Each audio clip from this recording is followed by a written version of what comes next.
When we talk about Ruben Amorim is how many times have we seen Manchester United managers since Sir Alex have to come out in the media and speak following a loss? I always think about Ole Gunnar Solskjaer speaking after one in particular. And they said, of all the Manchester United days you've been a part of, where does this one rank? And he actually almost started crying and said, this is the lowest. And it feels like we're getting to the bottom so many times, time and time again. But what can Ruben Amorim even say, Nigel, at this point? If you're walking into the changing room after tonight and you're hearing Grimsby celebrating above you, what even comes out of your mouth? I'm sure Grimsby has a very small, intimate, old-school dressing room, very tight showers. I think Ruben Amorim needs to go in there and look into the mirror and wash his face and look himself in the mirror. Because what can you say? You're responsible for it. These are the players. You picked the team. You changed the team. You didn't get a performance. You may change at half-time. Still, things don't get better. This one's on him. What can he, that's your job, is to manage these players. This one is on you. I don't think he can. So if you're him? He's very comfortable. What can he say? He has to be honest. Come out and actually be honest. We are nowhere near meeting the standards of what it means to represent this football club. And it's my job to get these players to those standards. Right about now, I'm not doing my job good enough. These players need to do better. Come out and say that. Fine. Who can argue against that? There's a bigger problem, though, right? Because I'm just looking at the list, and I wanted to make sure I had it. Was it David Moyes? Was it his problem? Was it Louis van Gaal? Was it Jose Mourinho? You talk about having a younger manager. Okay, Jose won a cup, right? Was it Ole's fault? Was it, Carrick? Okay, Rangnick, Eric Ten Hag? I mean, at some point, it's the 20-plus guys that you have just aren't the right guys. They've tried the big-name managers. Since Sir Alex Ferguson, they've had, as far as names, from top all the way to bottom, right? Yeah. They still, in the end, are coming to this in 2025. Well, there's plenty of... Durant, by the way. They've made history today. We have to stop for a second and really understand what happened here today. They lost to a 4th division side in England. They lost to Grimsby Town for the first time in their history. With the amount of money, over 200 million spent in the summer transfer window. Just for the attacking three. Just for the attacking three. And then there was Houdini performances everywhere. And then there was an actual Houdini event where Ruben Amorim hid in his own dugout while his team was taking penalties. Would you be offended if you were a player, by the way, and you were looking around for your manager and you actually can't even see him because there was an assistant manager stood right in front of him as well, right? He was the one who was doing the whole penalty thing. Yeah, the assistant manager was the one who was talking. Would that rub you the wrong way? I mean, I just look at it from the optics of leadership. I know about a good leader when I see one. I know someone who I can trust to be a leader, someone who I can go into war with. For me, it doesn't sit well, regardless of your superstition or not. And especially at the club that you're at, you're Manchester United, you need to be front and centre. This is what comes with the job. If you cannot handle it, you should have never signed up to be Manchester United, or sign up and then act surprised. Oh, this is a bigger job than I actually realised in the first place. You need to be up front and centre. You need to be there with your coaches so your players can see you, that you're with them. You sit in that does not sit well with me. I think about just the cell in the dressing room right now. Right? Because you want proof of concept. You give guys ideas, you give them training methods, you do all this stuff, tactics, you write things on the board, you sit on the bench, I don't know how, and you're moving the tactical board around. We saw those images.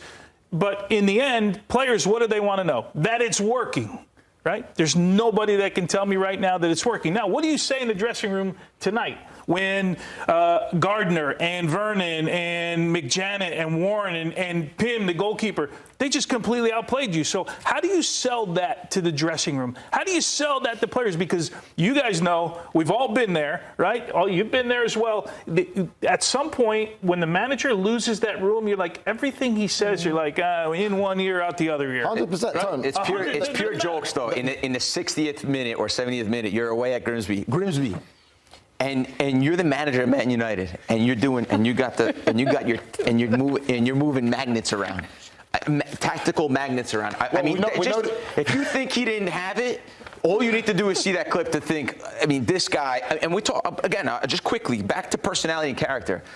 You got to have personality and character to manage this team, and to manage big-time players, and to lead big groups like this in big organizations in any field, but especially at Man United. He doesn't have it. Period. He hasn't shown it from day one to today. And we're talking about a big history for all the wrong reasons. Communication hasn't been great. I mean, listen, I'm not saying he's going to get sacked. It's not I've got no skin in that game. I don't care what happens to Manchester United manager or anything like that. I just know the standard of the club, the size of the club, when you play for that top 1% big teams, that this is what you're supposed to do. They're not meeting these standards. If they do choose to go away from him, I think for me the perfect replacement there, and I know some Crystal Palace fans might kill me, is Oliver Glasner. I think what the job of Oliver Glasner has done at Crystal Palace right now is telling of a manager's gone in there, got them to silence system. But Nigel, I suppose the problem is, yes, Manchester United is one of the most prestigious clubs in world football, no doubt about it. But if you are an up-and-coming manager, are you looking at Manchester United thinking, yeah, this is a good place for me, I can turn things around here? I think for me, with what we've seen of Oliver Glasner and these two clubs, that he has that personality and character. Why would he want to leave leave right now, Chris? It's not They're great. playing in Europe. Why would he want to leave to go to this mess is the problem right is it's not great at Crystal Palace, and the thing with Man United is that it always has that aura, that draw for players or managers. That's just the reality of it. Right about now, I would say there's starting to be more question about Amorim and things. I said to you, when I look at Onana and everything that's happened in the situation with him, I said, in my personal opinion, just from my football experience, that's a goalkeeper right now that's got no confidence whatsoever. He has no confidence, and again, with how he's been treated at the start of the season, with Bayern there starting ahead of him, and then you come into a cup game against Grimsby, you're the main star from last season. I'm not saying he's perfect, he's had a few stinkers, but when you look at the penalty misses and stuff, and they say, everything about him just says he's lost all confidence. And it was the same thing with Højlund last season. There's a moment where, as players, your manager's the one that's responsible for getting you to believe in yourself and have that confidence. What one Man United player could we say today had a good game today and was unlucky? We're not going to do anything sneaky. And they beat them, and they look better than them. They look fitter than them. And they beat them in every department of the game. And then even to show the character at the end, because I want to talk a lot about the character of this Man United team and the manager in particular, and the character and the penalties to step up. Guys with way less technique. We're talking about Šeško. I know this bothered you, Poppy. $100 million player, $99 million to be exact. Doesn't want to shoot the penalty. He shoots the 10th penalty, and these guys step up. These players are maybe they're worth a couple $100,000 each. Maybe there's a few worth more. And the composure they had and the character they had in the penalty shootout. They're going against international players. These are international players representing big nations you're talking about, and they don't want to step up in these big moments. This is what comes with representing Manchester United. If you can't handle it, don't sign for them. Go sign for another team. Like, I'm not going to be sitting there and defending Manchester United, because for me, if anyone wants to see any positive in that, you're deluded. You're not being true to yourself in what you've just seen there.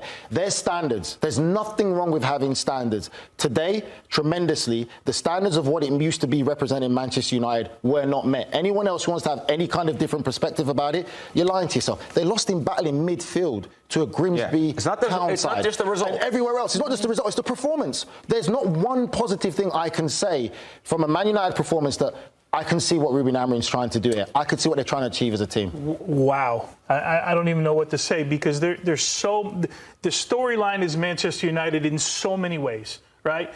It's miserable right now. Their manager, from the start, the images we saw before the game, practicing restarts on the field, which I've never seen myself. Get past that. If you go and win the game and you play well and you do what you're supposed to do today, we don't talk about it anymore. To the lasting images at the end, when he's on the bench almost hiding, as his team is battling on the field, right, to try and get... I don't understand it.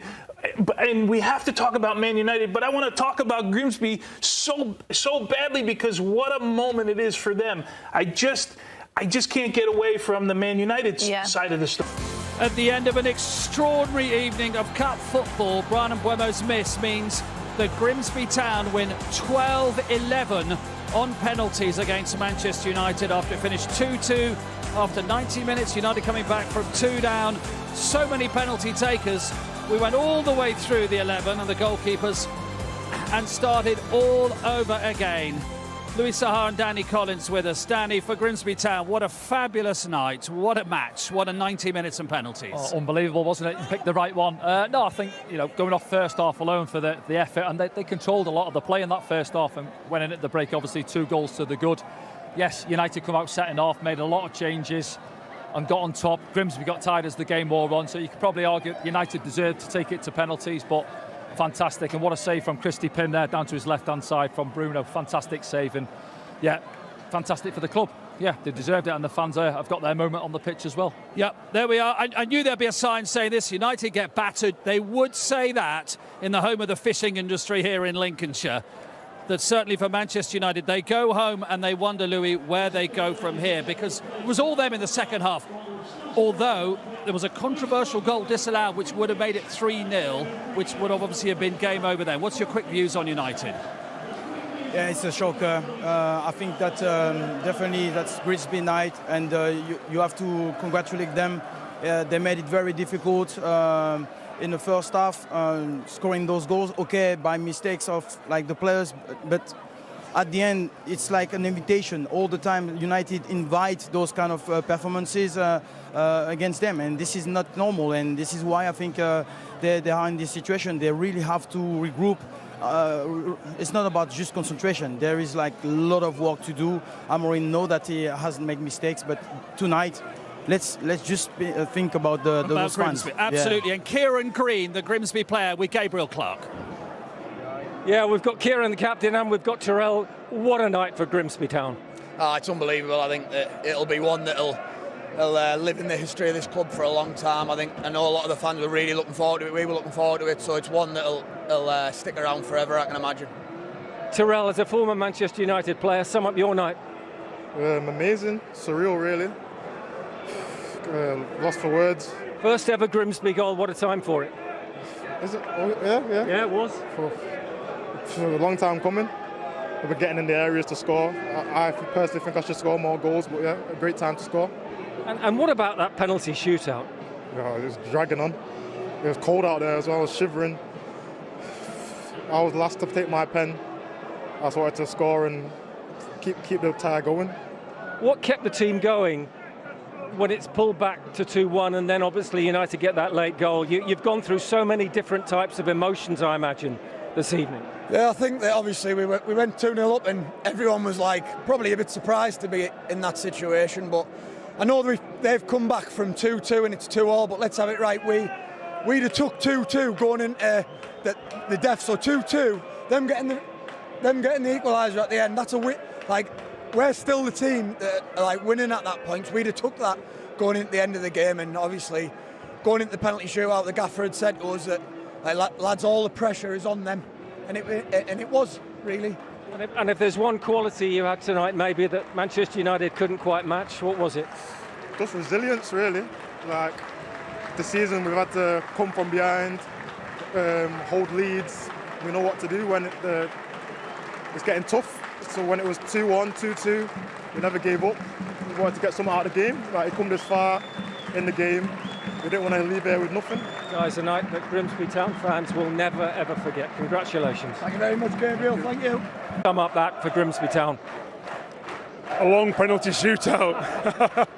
I said to Sean halfway through the penalty shootout, first round last year we beat Bradford 9-8 on penalties. I said to him before the penalty shootout started, I said, look, what's a penalty shootout? It's a technical thing, it's a psychological thing. You've got brilliant techniques, we work hard every day to get better. It's a thing above the front door, it's an opportunity, another chance today to get better. And these group want to get better. The techniques are fine. They're going to feel nervous walking up, butterflies, all the rest of it. Don't worry about that. What was the one quality above all, across the whole piece, that pleased you most, that got you through? I think just this is an accumulation of 15 months, 18 months, all encompassed in one night. Look, they're an unbelievable team, Manchester United, unbelievable, and I'm sure there'll be lots of, heat and all this. They've got an unbelievable manager, and they're on the right track. You can see that, you can see it, right? And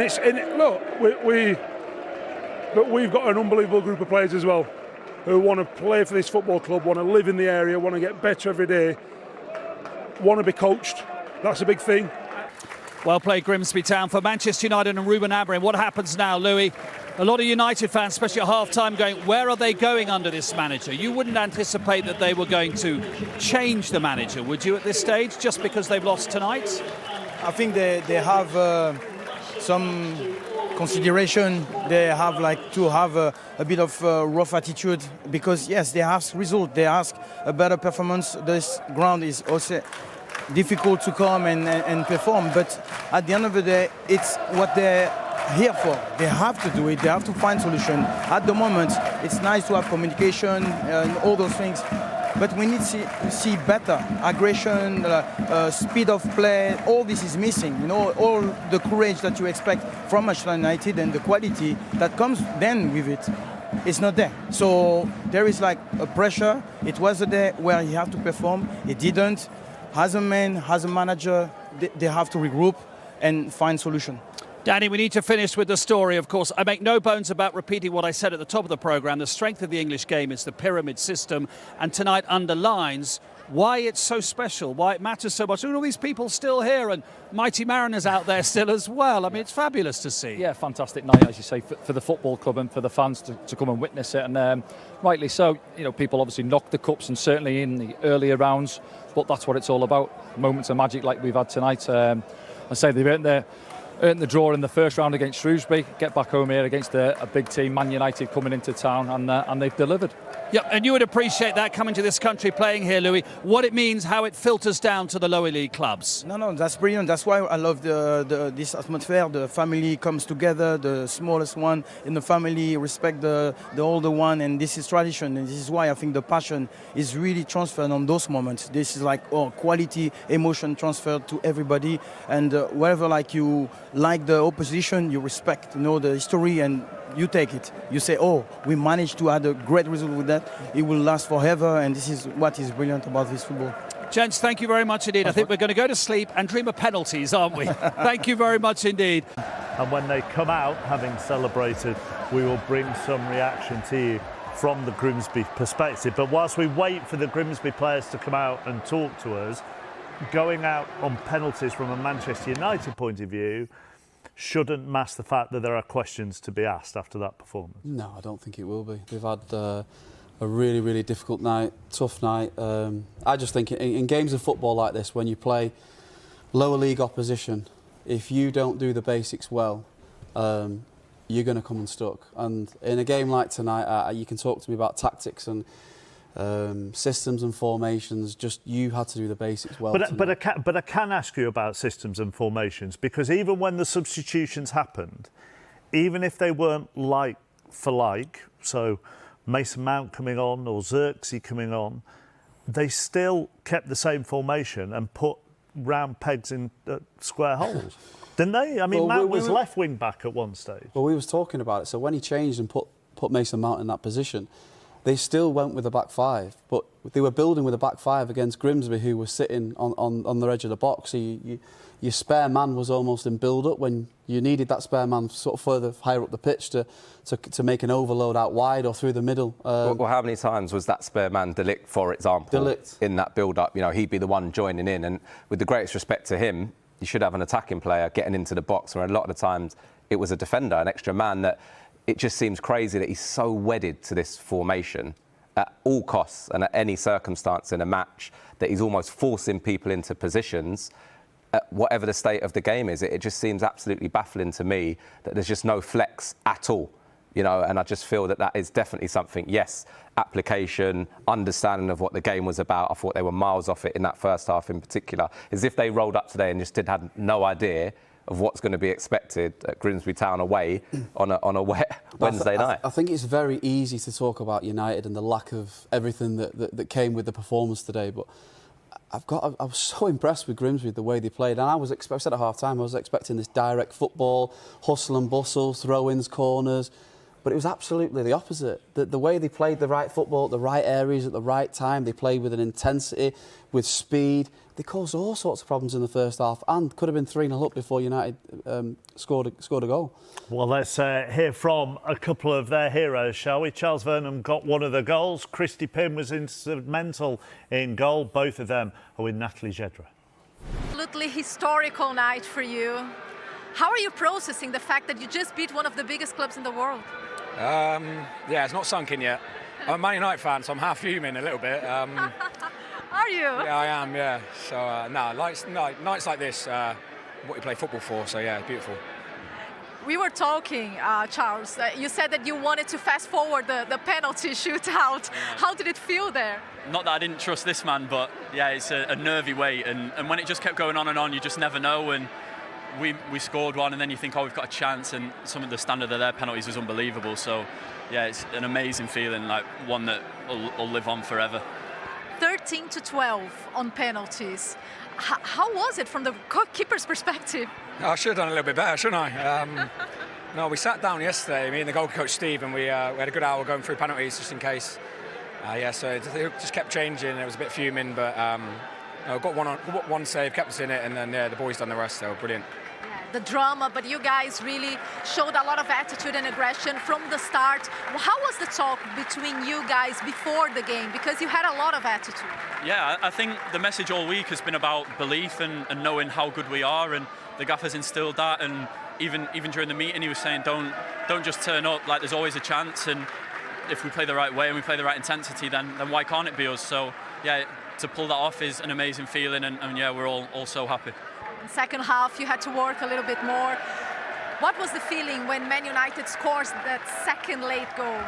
Oh no, they're obviously famous for late goals, so I was just trying to hold on. I thought we had chances to probably go on and put the game to bed earlier. But yeah, just can we hang on and just try and get a result and draw and then back ourselves penalties, don't lose the game. How was it to manage the emotions? Because we're still hearing fans chanting here, and it was quite an atmosphere throughout the evening, but you guys seemed composed. Yeah, I think we've had a good record at home here so far this season. We started really well, and we knew the pressure was mainly on them tonight, so the crowd get behind us, and we dig in and we worked hard, sort of went man for man and put them under a lot of pressure. How do you rank this evening?